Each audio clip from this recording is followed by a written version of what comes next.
खुलुमबाय बेयो बड'लेण्ड इंखं टेलिभिजन दिनै 2 सेप्तेम्बर 2021 रबिबारखालि सानसेनि बरादखौ नोंथांमोननि खाथियाव लाबोदों आं सदानन्द दैमारिया। सिगां फरायनो लादों मेष राशि गिबि हांखो अ ल। दिनैनि साना मोजां आरो गाज्रिनि गेजेरजों बाबेनलांगोन। गुबुननि थाखाय नाङा फाङा जेंनायाव गोग्लैनांनो हागौ। गोसोनि जिंगाया बांगोन। गोसोखौ दिनै जोबोर गुलुं गुजुं मोनगोन। गुबुननि गोसोआव दुखु होफ्रांनो हागौ। सोरजोंबा नांलाय खमलाय एबा एना एनिबो जानो हागौ। सांग्रां जानाया गाहाम। गोसोनि साननायफोरा देबर नांगोन। देहाया दिनै मोजाङै थागोन। रांखावरियाव मोजां नाथाय अदेबानि खरसायाबो बांगोन। बेफार फालांगियाव मोजां मुलाम्फा मोनगोन। गुबुना खहा खालामनो नाजागोन। न'खराव बिसि फिसायनि गेजेराव एना एनि फैनो हागौ। मावनो लानाय खामानिखौ मावफुंनायाव हेंथा नुजागोन। नेगेटिभ एनार्जिनि गोहोम गोग्लैगोन। गोसोआ दिनै जोबोर आला खाला जागोन। गुबुनजों बाङाय बुंनायानो गाहाम। सोरबा खाथिनि लोगोआ गाज्रि नोजोर होखोमागोन। सांग्रां जानाया गाहाम। गुबुनखौ फोथायनो गोब्राब जागोन आरो फोथायनोबो हानाय नङा।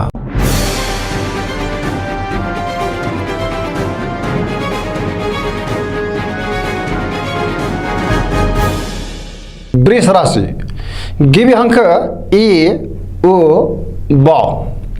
दिनैनि साना बारा मोजां नङा।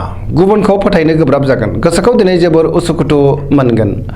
गोसोनि जिंगाया बांगोन। गोबां जेंनाजों मोगा मोगि जानांनोबो हागौ। गोजोननायनि आंखाल जागोन। गोथों आरो गोग्गो एबा गेबें साननो रोंनाय नङा। मावनो लानाय खामानिखौ मावफुंनो हागोन नाथाय गोब्राबै मावनांगोन। समाजाव मान मोनगोन। रांखावरियाव मोजां अदेबानि खरसायाबो बांगोन। बेफार फालांगियाव मोजां होनजायो। सोरबा लोगोआ नाथाय थगायनो नाजागोन।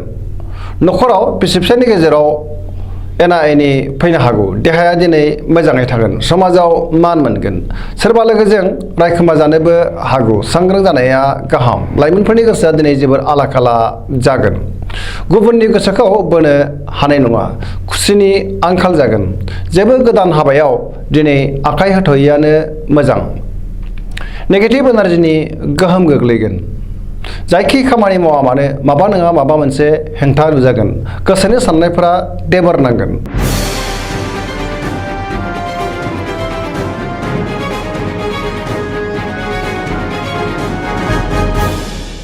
मिथुन राशि गिबि हांखो क स। दिनैनि साना मोजां आरो गाज्रिनि गेजेरजों बाबेनलांगोन। मावनो लानाय खामानिखौ मावफुंनो गोब्राब जागोन। माबा नङा माबा मोनसे हेंथा नुजागोन। गोसोखौ दिनै जोबोर गुलाय गुजाय मोनगोन। देहाया मोजाङैनो थागोन। अब्लाबो नाथाय जानाय लोंनायाव सांग्रां जानाया गाहाम। रांखावरियाव मोजां नाथाय खरसायाबो बांगोन। बेफार फालांगियाव मोजां। न'खराव अननानै फैगोन। बिदा फंबायजों मोजां सोमोन्दो थागोन। बिमा बिफानि अननाय आरो बोरखौ मोननो हागोन। समाजाव मान मोनगोन। गोसोनि साननाया जाफुंगोन। गुबुननि गोसोखौ बोनो नाथाय गोब्राब जागोन। सिगांनि बबेबा जेंनाखौ सुस्रांनो गोब्राब जागोन। गोसोआ दिनै जोबोर उसाव बादाव जागोन। लाइमोनफोरा मोजां खौरां मोनगोन। फरायसाफ्रा फरायनायाव गोसो दुंखांगोन नाथाय नेगेटिभ एनार्जिनि गोहोमबो गोग्लैगोन।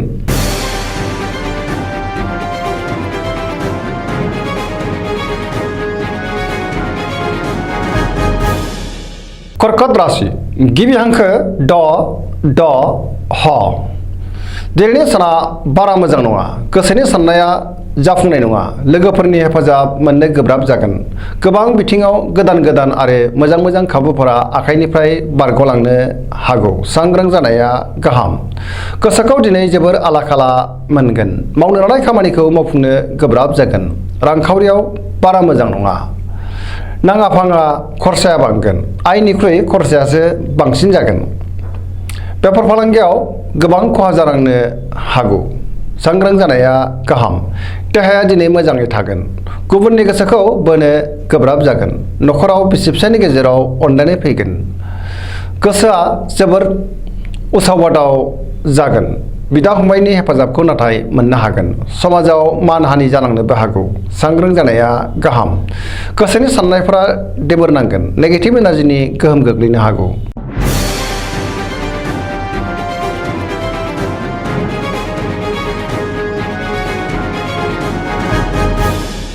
सिंह राशि गिबि हांखो म ट दिनैनि साना मोजां आरो गाज्रिनि गेजेरजों बाबेनलांगोन गोसोआ दिनै जोबोर आला खाला जागोन गुबुननि अनसायनाय मोननाय नङा गोसोआव जोबोर गिनाय फैगोन देहाया मोजाङै थागोन माबा मोनसे जेंनायाव गोग्लैनांनो हागौ सांग्रां जानाया गाहाम समाजाव दिनै लोगो लेवा बांगोन मावनो लानाय खामानिखौ थि समावनो मावफुंनो हागोन रांखावरियाव मोजां नाथाय खरसायाबो बांगोन बेफार फालांगियाव मोजां होनजायो न'खराव दिनै अनलायनाय फैगोन गोसोनि बोलोआ बांगोन गुबुननि थाखाय मोजां खामानि मावनानै होनोबो हागोन गोसोआ दिनै पजिटिभ जागोन सोरबा रोंग'सानिफ्राय बोसोन मोनगोन नाथाय अब्लाबो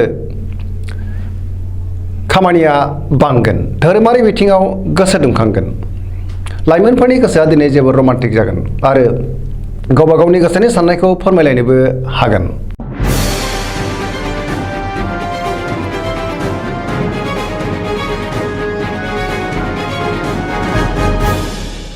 कन्या राशि गिबि हांखो प ट दिनैनि साना बारा मोजां नङा गोबां जेंनाजों मोगा मोगि जानांगोन बयजोंबो गोरोबनो रोंनाय नङा गोसोआव जिंगाया बांगोन हरखाबै सोरबा लोगोनिफ्राय गाज्रि खौरां फैनोबो हागौ सिगांनि बबेबा जेंनाखौ सुस्रांनो नाजायोब्लाबो दिनै जाफुंनाय नङा माबा नङा माबा मोनसे हेंथा नुजागोन गोबां गोरोन्थि मावफ्लांनोबो हागौ गोसोखौ दिनै जोबोर उसुखुथु मोनगोन गुबुननि गोसोखौ बोनो गोब्राब जागोन रांखावरियाव मोजां नाथाय खरसायाबो बांगोन बेफार फालांगियाव मोजां होनजायो देहाया मोजाङैनो थागोन गोबां सुबुंजों लोगो मोनलायगोन नाथाय थार लोगोनि आंखाल जागोन नेगेटिभ एनार्जिनि गोहोम गोग्लैनो हागौ न'खराव बिसि फिसायनि गेजेराव अनलायनाय फैगोन बिदा फंबायजों मोजां सोमोन्दो थागोन समाजाव मान मोनगोन गोसोनि साननायफोरा नाथाय देबर नांगोन लाइमोनफ्रा गोसोखौ जोबोर उसाव बादाव मोनगोन फरायसाफ्रा फरायनायाव गोसो दुंखांगोन गोसोनि साननायफ्रा जाफुंनाय नङा देबर नांगोन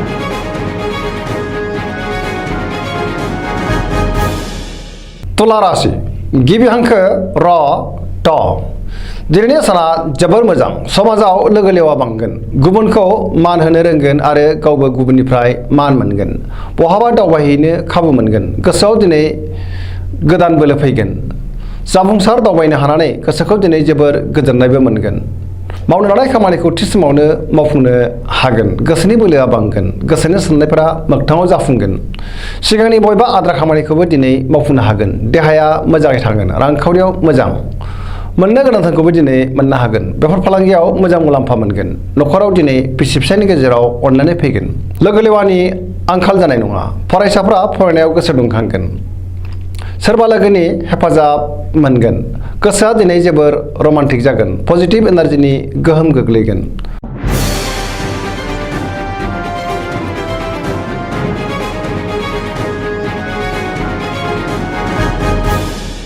वृश्चिक राशि गिबि हांखो न स दिनैनि साना जोबोर मोजां देहाया दिनै मोजाङैनो थागोन पजिटिभ एनार्जिनि गोहोम गोग्लैगोन गोसोआव गोजोननाय फैगोन रांखावरियाव दिनै जोबोर मोजां होनजायो आरजिनाय धोनखौ दोनथुमनो हागोन बेफार फालांगियाव जोबोर मोजां मुलाम्फा मोनगोन नाथाय अब्लाबो खरसायाबो बांगोन मोननो गोनां धोनखौबो दिनै मोननो हागोन मावनो लानाय खामानिखौ थि समावनो मावफुंनो हागोन गोसोनि साननायफोरा मोगथाङाव जाफुंगोन गोसोनि लुबैनायखौ दिनै मोननो हागोन गोसोआव बोलो बांगोन समाजाव दिनै गोबां मान मोनगोन न'खराव अनलायनाय फैगोन बबेबा सुबुं थुबुराव बाहागो लानो खाबु मोनगोन गुबुननि गोसोखौ बोनो हागोन सेंग्रा सिख्लाफ्रा गावबा गावनि गोसोखौ जोबोर रमान्टिक मोनगोन आरो गोसोनि साननायखौ फोरमायलायनोबो हागोन फरायसाफ्रा फरायनायाव गोसो दुंखांगोन आरो मोजां फिथाइ मोनगोन पजिटिभ एनार्जिनि गोहोम गोग्लैगोन सरासनस्रायै दिनै साना जोबोर मोजां आरो मोजाङैनो बारग'लांगोन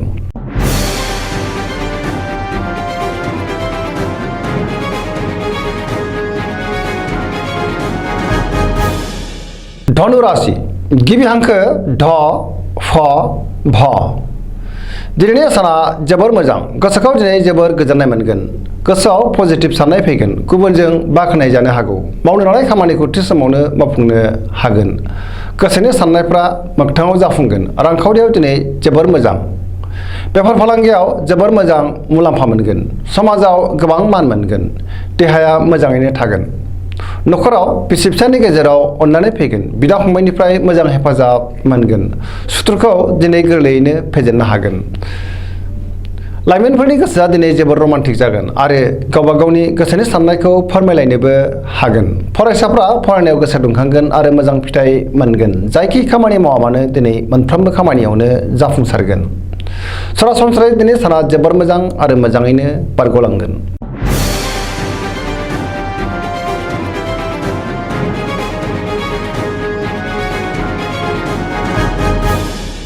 मकर राशि गिबि हांखो ख ज दिनैनि साना जोबोर मोजां। गोसोखौ दिनै जोबोर गोजोननाय मोनगोन। रांखावरियाव जोबोर मोजां नाथाय खरसायाबो बांगोन। बेफार फालांगियाव जोबोर मोजां मुलाम्फा मोनगोन। आयआ बांगोन। न'खराव बिसि फिसायनि गेजेराव अननानै फैगोन। बिदा फंबायजों मोजां सोमोन्दो थागोन। बिमा बिफानि अननाय आरो बोर मोनगोन। मावनो लानाय खामानिखौ थि समावनो मावफुंनोबो हागोन। समाजाव गोबां मान मोनगोन। सोरबा लोगोनिफ्राय हरखाबै मोजां खौरां फैनो हागौ। गोसोनि साननायफोरा जाफुंगोन। गोसोनि बोलोआ बांगोन। गोसोआ दिनै जोबोर रमान्टिक जागोन। लाइमोनफोरा गावबा गावनि गोसोनि साननायखौ फोरमायलायनोबो हागोन। फरायसाफ्रा फरायनायाव गोसो दुंखांगोन आरो मोजां फिथाइ मोननोबो हागोन। पजिटिभ एनार्जिनि गोहोम गोग्लैगोन। धोरोमारि बिथिङाव गोसो दुंखांगोन।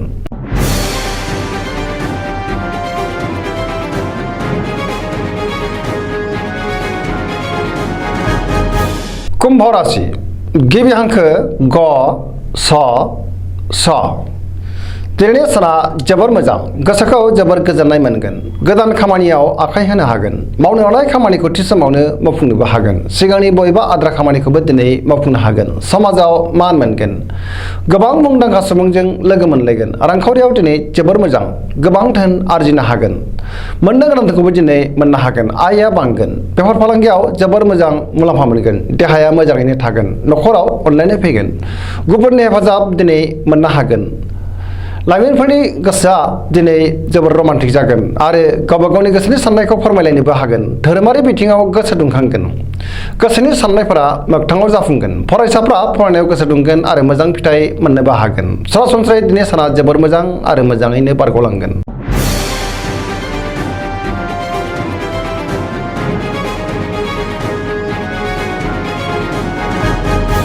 मीन राशि गिबि हांखो ड स दिनैनि साना बारा मोजां नङा। गोसोआव जिंगाया बांगोन। नेगेटिभ एनार्जिनि गोहोम गोग्लैगोन। बयजोंबो गोरोबनो रोंनाय नङा। गोसोखौ दिनै जोबोर गुलाय गुजाय मोनगोन। गोसोआव गोबां बिथिंनि नेगेटिभ साननाय फैगोन। मोनफ्रोमबो बिथिङाव सांग्रां जानाया गाहाम।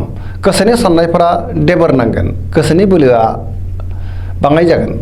गावनि गोसोनि साननायखौ गुबुननो फोरमायनो हागोन नाथाय मोनफ्रोमबो खोथाखौनो बुंफ्रुनो हानाय नङा। गोसोनि साननाया देबोर नांगोन। गुबुननि अनसायनायखौ दिनै अदेबानि मोननो हागोन। देहाया मोजाङै थागोन। अब्लाबो नाथाय जानाय लोंनायाव सांग्रां जानाया गाहाम। रांखावरियाव बारा मोजां नङा। आयनिख्रुइ खरसाया बांसिन जागोन। बेफार फालांगियाव मोजां नङा। गोबां खहा जानांनोबो हागौ। गोसोनि जिंगाया बांगोन। न'खराव अदेबानि अननानै फैगोन। बहानिफ्रायबा हरखाबै गाज्रि खौरां फैनोबो हागौ। सेंग्रा सिख्लाफोरनि गोसोआ दिनै जोबोर आला खाला जागोन। दिनैनि राशि फरायनाया एसेनोसै। जोबनायाव बेखौनो खावलायो जाहाथे नोंथांमोना सानफ्रामबो जोंनि बे बड'लेण्ड इंखं टेलिभिजनखौ नायबाय थायो आरो साबस्क्राइब खालामो लोगोसे लाइक खालामो आरो शेयार खालामो। एसेनोसै। गोजोन्थों।